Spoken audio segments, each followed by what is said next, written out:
Major support for this evening's Big Sky Field Guide comes from Cloud and Gauge, the Montana Ecological Trust Foundation, and from viewers like you. In this week's segment of Big Sky Field Guide, very few people know you can milk a wild grizzly. It's probably a good thing. Go, go, go, go, go, go, go! Welcome to Grizzly Milk.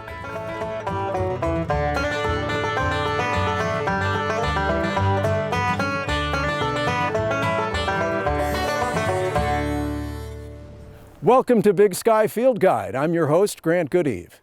In some 2 decades of hosting this program, I've never covered a story quite like the one I'm about to bring you.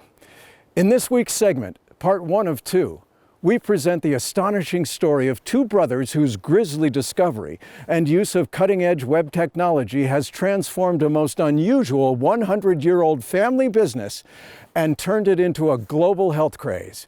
You'll want to stick around for this one. Big Sky Field Guide begins now.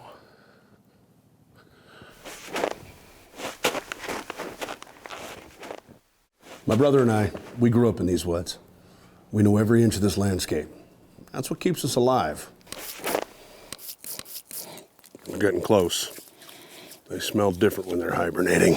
Through a family history, rich in reverence of and reliance on the rugged Montana wilderness. This is a 600-pounder. We may be talking our first 1-gallon yield here. This proud Montanan and his younger brother carry on a tradition that ranks among the world's most dangerous jobs, all in pursuit of an elusive liquid with a value nearly as high as gold. Be ready. My family's legacy began in the icy winter dens of Ursus arctos. You know them better as grizzly bears. But you see, we don't kill them. We farm them. I'm Cal Bozeman, and I'm a grizzly farmer. That's my younger brother, Bo. Say hi, Bo. So just what are we farming? Easily the most precious and nutrient-rich beverage on the planet, grizzly bear milk. This is also the story of a fatal feud between 2 early pioneers of grizzly milking. In the early 1900s, prospector Joseph B. "Frenchy" Durrett abandoned his post in the French army and fled across the world to the mountains of Montana. Weakened and emaciated by his first Rocky Mountain snowstorm, Frenchy took refuge in a cave that would change his life. In that cave, Frenchy found a hibernating grizzly mama and her cubs. Now, most people would have run for their lives, but Frenchy, he was desperate, crazy, and very, very thirsty. Frenchy emerged from the cave some 2 months later, just before the bears awoke from the spring thaw. He was not only alive, he was renewed. Locals that saw him weeks later described him as looking decades younger and full of vitality. My great-great-grandfather saw Frenchy, knew something strange was going on. Being a tracker, he found the cave, the sleeping grizzlies, connected the dots, and the rest is history. A grizzly milk arms race soon developed, with both prospectors using ever more extreme tactics to claim their precious harvest. Things got ugly between the 2 competing pioneers, and Montana's bear population was caught in the crossfire. That is until Two Toes. Grizzlies were vanishing from Montana, the result of greed and the promise of riches driving 2 competing men. Word of the healing powers of grizzly milk had gotten out, and wealthy Montanans were paying top dollar for each precious sip. But one bear was about to change Frenchy's fortunes. Frenchy tried to kill old Two Toes, the meanest grizzly that has or ever will be. She was real mad at Frenchy. Frenchy set a trap of marmot meat to take out Two Toes, but Frenchy was no match. The trap cut off a portion of the grizzly's paw, but 2 razor-sharp toes remained. Two Toes used them with surgical precision on Frenchy. That was the end of our family's only ever grizzly milk competitor. It was soon after that Cal's ancestral relative realized that killing grizzlies for their precious milk was neither sustainable nor a steady stream of revenue. He developed new techniques that have been passed down through the generations. The bear population in Montana rebounded quickly.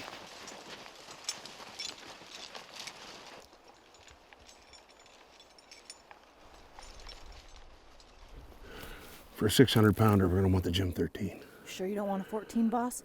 13 has a 50 millimeter proboscis. Better fit. There we go. Grizzly milking technology has grown by leaps. I recently invented a device that mimics the sound of a hungry grizzly cub. This calms the sleeping mother bear while subconsciously stimulating milk production. I even submitted for a patent. You're 10 degrees off, boss. I know. This is a big one. 200 millimeters. 100. 80. 20. Contact. We have a good latch.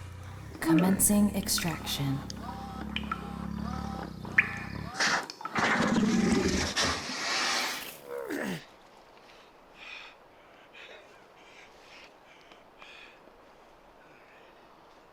What we taketh, we giveth back.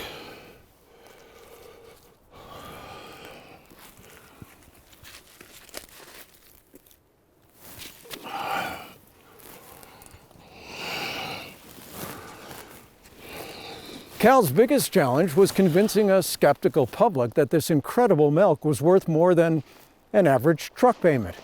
Go, go, go, go, go, go! Cal improved his harvesting technique in the field, and more importantly, he learned how to conquer the internet. Grizzly milk is changing the health world. But till recently, we really didn't know how to get our word out. Our fortunes changed quickly thanks to our techie friends at cloudengage.com.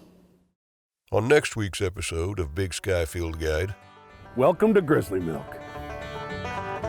In part 2 of our Grizzly Milk story, we'll introduce you to the software company that put Montana's own Grizzly Milk on the map. Our team was there when Cal finally got to meet these digital experts in person. You'll learn how the Cloud Engage platform changed Cal's life and brought Grizzly Milk to the thirsty masses.